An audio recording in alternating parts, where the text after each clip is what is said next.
Hey guys, it's Professor Tiffany Martin with Medical Microbiology, and we are working our way through Chapter 5.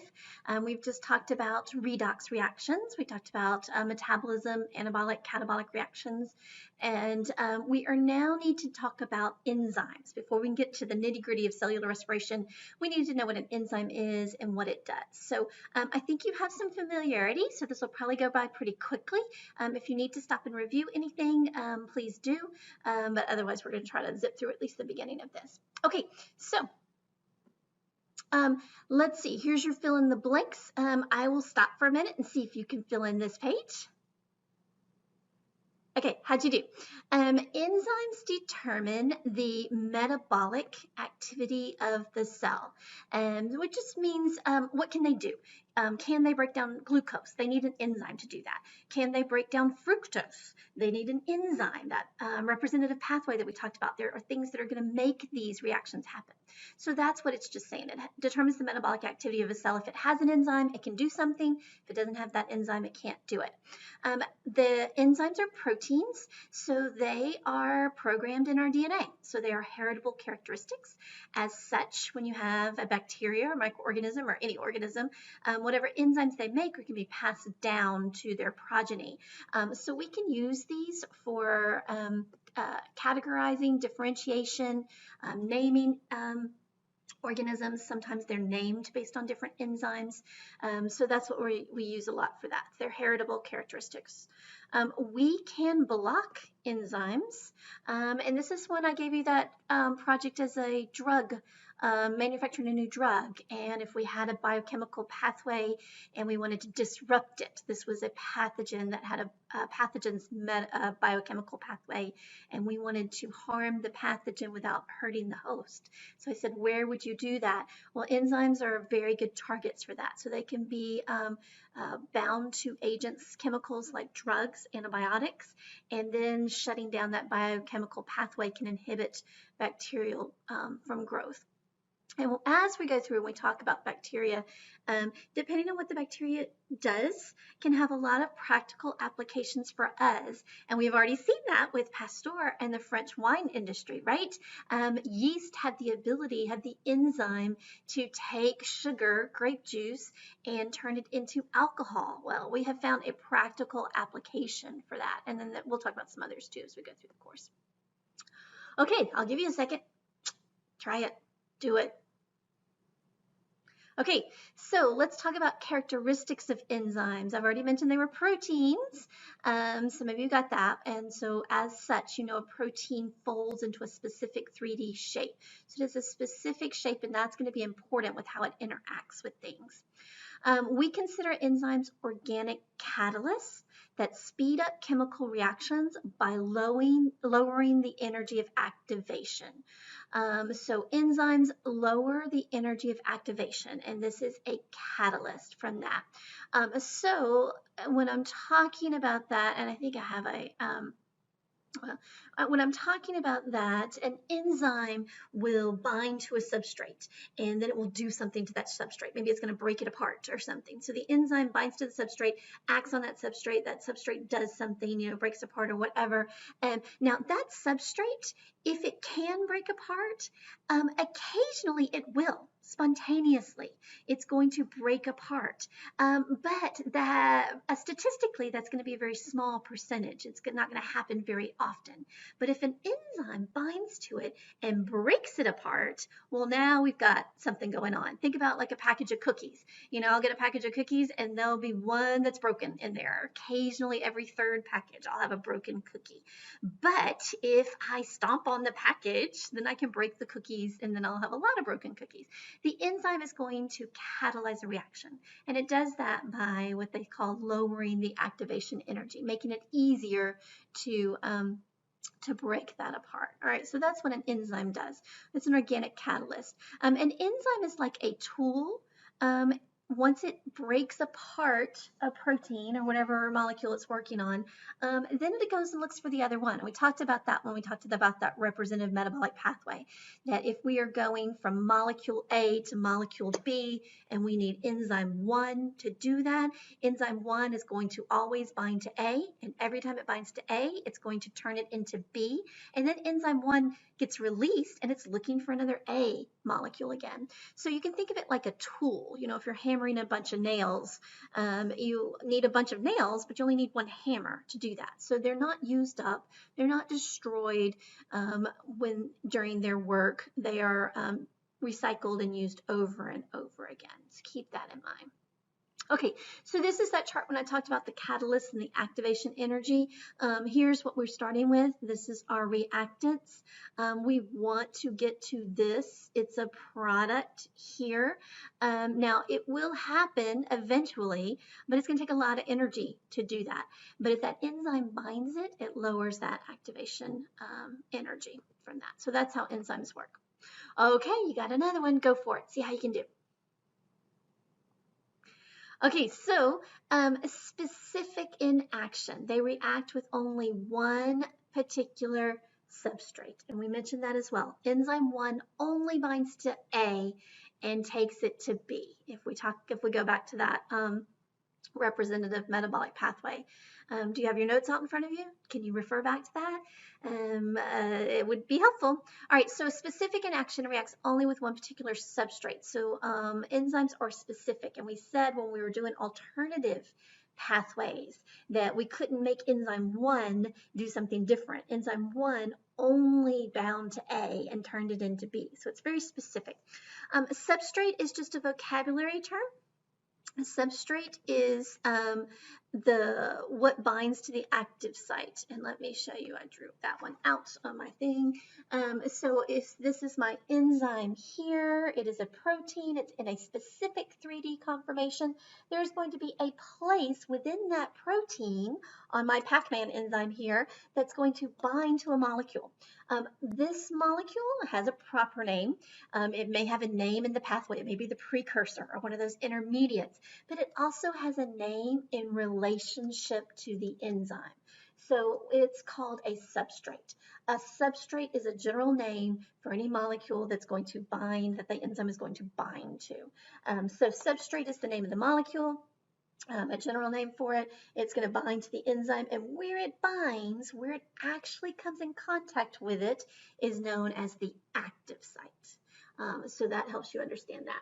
So now when the enzyme and the substrate bind, we actually, kind of fit. So you can kind of see that this substrate is going to fit perfectly right into this active site. And we can kind of call that like a lock and a key. You know how you need a different key for every single lock. It's very specific in nature. And that works, but I also want you to think about it as kind of a magic key, a Harry Potter key, a cartoon key. If you can think of a cartoon where where you're going to put the key in the lock, and when it does that, like the lock is going to change and like meld to the key.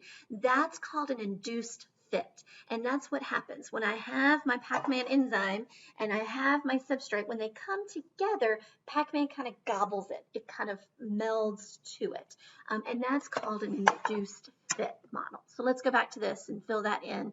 So it's going to bind to the active site and it's going to fit like a lock and key, but do remember that it's a magic lock and key and you get that induced fit. Enzymes are heat sensitive. Remember, they're proteins, so if you raise up the heat, they are going to denature from that. They are also sensitive to pH. You know this because you've cooked eggs in the morning. You crack an egg on the and the protein, the egg white, is going to change when you heat it. It's a permanent change. When you cool down the eggs, you don't get that egg white to come back. It is a permanent change. So enzymes are denatured, and they're also pH sensitive, and that also will denature enzymes. And you know this because of pickles. If you put a cucumber in a acid of vinegar, then you can turn it into pickles. So that is also something that you know. All right, so this is a picture, and this is going to show you my locking key and the induced fit. There's my substrate, there's the enzyme, there's the active site, and you can see how that enzyme kind of melds to it.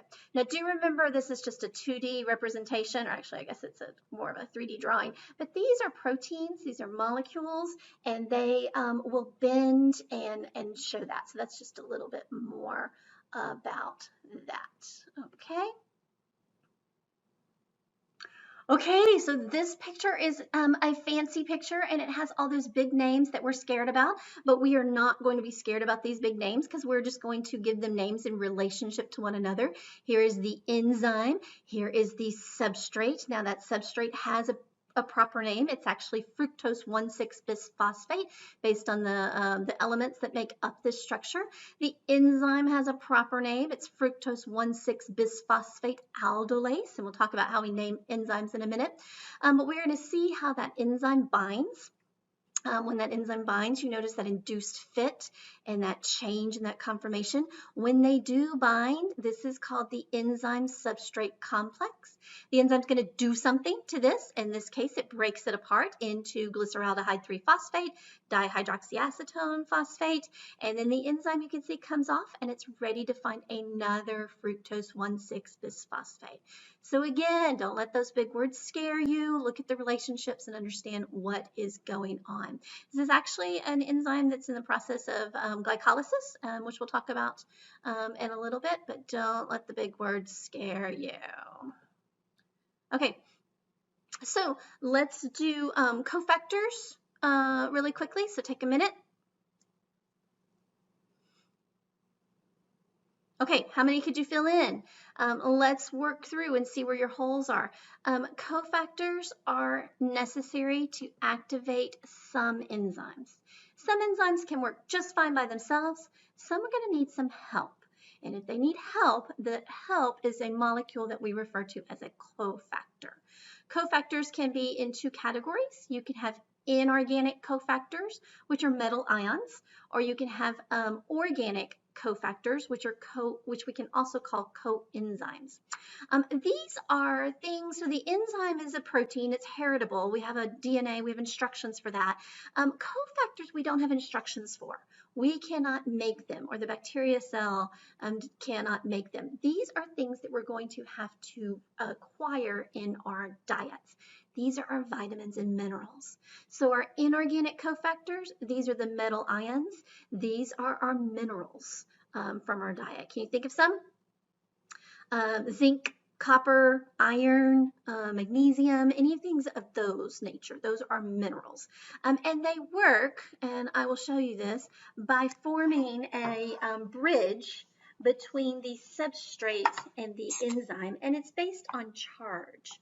So a cofactor will come in and bind to the enzyme. So this red piece right here, this is my inorganic cofactor. It's copper, magnesium, something here, and it's going to fit in with this enzyme. It's got a place where it's going to fit. It has a charge, and it's going to interact with the substrate, and the substrate is going to have an opposite charge, and that is going to facilitate this interaction. It helps that enzyme to bind to the substrate.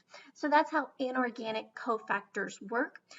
If this enzyme needs a cofactor to work, it's going to always need that cofactor, okay? Which is why it's so important to get the right vitamins and minerals in our diet.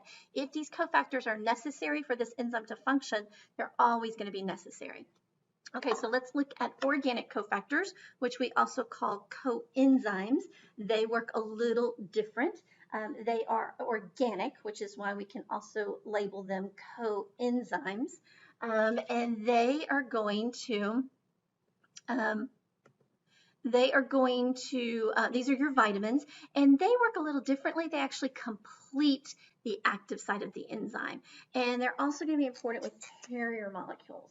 So let's go back to my little drawing here, And this time, this particular enzyme, I've switched it up. This is a different enzyme, a different substrate. And you can see the substrate and the enzyme, it doesn't quite fit. The enzyme by itself, this is the protein that was encoded in your DNA and you made it, or the bacteria, it doesn't really matter, it works the same. Here's the enzyme, is not fully functional. It needs a coenzyme. It needs an organic molecule that's going to bind with your enzyme, and it usually completes the active site. Now you can see, I should have used a different color besides blue, but this coenzyme here, this organic cofactor or coenzyme binds to the enzyme that we made, and it completes the active site. Now the substrate can bind in there, then you can happen. So if we do not get our cofactors in our diet, we get diseases like rickets, vitamin D deficiency. You've got diseases from that.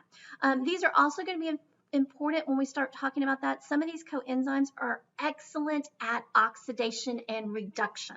Remember those redox reactions, oxidation and reduction? Some of these coenzymes are really good at accepting electrons and donating electrons. And we're going to use that in parts of cellular respiration.